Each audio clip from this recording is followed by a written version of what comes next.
अब आप सभी जिमुतवाहन की कहानी को सुनेंगे। गंधर्व के एक राजकुमार थे जिनका नाम जिमुतवाहन था। जब उनके पिता वृद्धावस्था में वन में जाने लगे तो सबसे बड़े पुत्र होने के कारण जिमुतवाहन जी को अपना राज सिंहासन सौंपकर चले गए।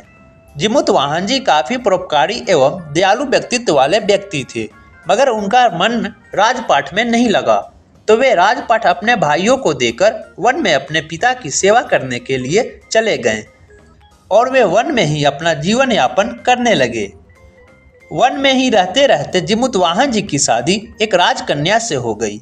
एक दिन की बात है जब जिमुतवाहन जी जंगल में भ्रमण करते करते काफी आगे निकल गए, जहां पर उन्होंने एक वृद्ध महिला को विलाप करते हुए देखा। यह देख जिमुतवाहन जी उस बुढ़िया के पास गए और बोले, माँ आप क्यों रो रही हैं? बुढ़ी महिला रोते हुए बोली कि मैं नागवंश की स्त्री हूँ, मेरा एक ही पुत्र है जिसका आज बलि चढ़ने वाला है।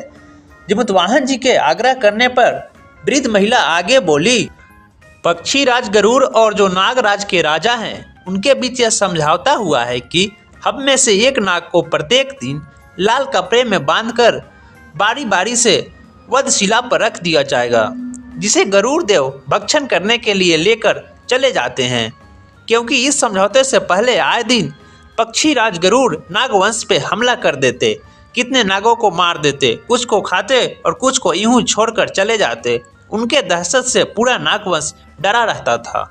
इसी क्रम में आज मेरे बेटे की बारी है। इतना कहकर बूढ़ी औरत फुट फुट कर रोने लगी। तब जिमुतवाहन जी बोले, बूढ़ी माँ आप मत रो, आपकी पुत्र की रक्षा मैं स्वयं करूँगा। जिमुतवाहन जी उस लाल कपड़े को लपेटकर स्वयं वधशिला पर सो गए। नियत समय पर पक्षी राज गरुड़ आए और लाल कपड़े में लिपटे जिमुतवाहन जी को लेकर उड़ गए और पहाड़ की चोटी पर जाकर बैठ गए। मगर उस लाल कपड़े से कोई भी रोने, घबराने या सिसकने की आवाज नहीं आई, जिससे गरुड़ जी आश्चर्य हो गए, क्योंकि बलि चढ़ने के डर से रोज दिन रोने, घबराने और सिसकने की आवाज आती थी। मगर जिमुतवाहन जी बिल्कुल भी नहीं घबराए।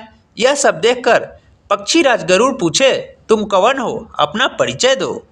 तो जिमुतवाहन जी ने अपनी पूरी कहानी बताई और बोले, मैं आपके सामने प्रस्तुत हूँ, आप मेरा भक्षण करें। गरुड़ देव जिमुतवाहन जी के बहादुरी और दूसरों की प्राण की रक्षा के लिए अपनी जान का त्याग करने से प्रभावित होकर उन्हें प्राण दान दे दिए तथा नागों की बलि ना लेने की वरदान भी दिया और गरुड़ देव वहाँ से चले गए। तभी से जिमुतवाहन जी की पूजा शुरू हुई एवं तभी से सभी माताएं अपनी पुत्र की दीर्घायु, सुख, शांति के लिए जीवित पुत्री का व्रत करती है। चिल्लो सियारिन की कथा को सुनते हैं। नर्मदा नदी के तट के पास एक कंचनवटी नाम का नगर था, जो कि काफी प्रसिद्ध नगर था। उस कंचनवटी नगर का राजा मलयकेतु था, जो उस नगर पर अपना राज चलाता था। नदी के बगल में एक मरुस्थल वाली भूमि थी। उस मरुस्थल भूमि को लोग बालूहाटा कहते थे। वहाँ पे एक बहुत बड़ा विशाल सा पाकर का पेड़ था और उस पेड़ पे एक चील रहती थी, जहाँ पे वह अपना रैन बसेरा करती थी। पेड़ के नीचे एक गुफा था जिसमें एक सियारिन रहती थी। सियारिन एवं चील दोनों में काफ़ी घनिष्ठ मित्रता थी।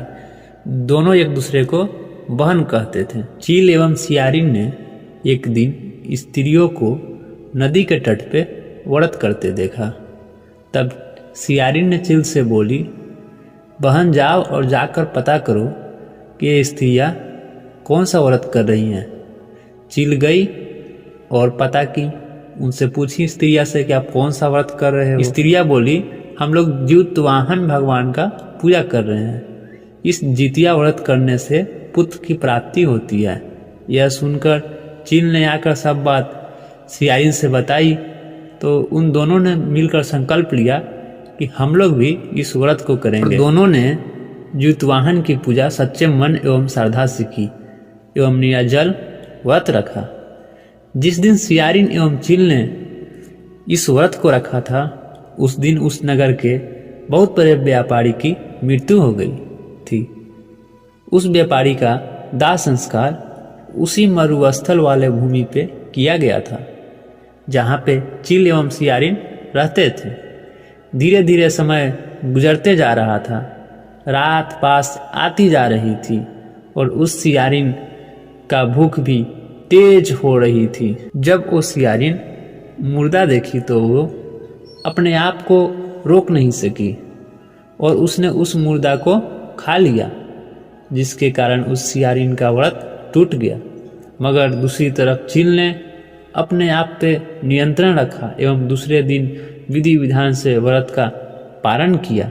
सियारिन एवं चील अगले जन्म में दोनों ब्राह्मण के घर पुत्री के रूप में जन्म लेती हैं। चील बड़ी बहन बनी, उसका नाम सिलवती रखा गया।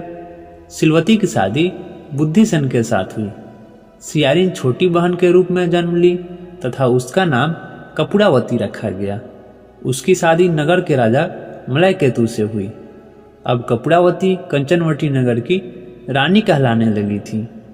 भगवान जीवतवाहन के आशीर्वाद से सिलवती के 7 बेटे हुए तथा कपूरावती के सभी बच्चे जन्म लेते ही मर जाते थे। समय बीतते गया। समय बीतने के साथ साथ सिलवती के 7 पुत्र बड़े हो गए। वह सभी राजा के दरबार में काम करने लगे। कपूरावती के मन में उन्हें देखकर ईर्ष्या की भावना आ गई। एक दिन आश्विन मास के कृष्ण पक्ष के अष्टमी तिथि को, जिस दिन सिलवती जितिया व्रत की थी, उसी दिन रानी कपूरावती ने राजा से कह कर सिलवती के 7 पुत्र का सर कटवा दिया और उन्हें 7 नए नए बर्तन मंगवाकर उसमें रखकर एवं लाल कपड़े से ढकवाकर सिलवती के घर भेजवा दी। यह देखकर भगवान जीवतवाहन ने मिट्टी की 7 भाइयों के सर बनाए और सभी के सर को उनके धड़ से जोड़कर उनमें जान डाल दिया, जिससे सिलवती के 7 पुत्र पुनः जिंदा हो गए और वे सभी भाई अपने घर को लौट गए। जो कटे हुए सिर रानी ने भेजे थे वे सभी फल फूल बन गए। वहीं दूसरी तरफ रानी कपूरावती बुद्धिसेन के घर से पुत्रों के मृत्यु का समाचार सुनने के लिए बहुत व्याकुल थी। जब बहुत देर तक कोई खबर नहीं आया तो रानी कपूरावती स्वयं ही बड़ी बहन के घर चली गई। वहां सबको जिंदा देखकर वो बेहोश हो गई और गिर पड़ी। जब होश आया तब वो सारी बात अपनी बड़ी बहन सिलवती को बताई। अब उसे अपने किए पे बहुत पछतावा आ रहा था।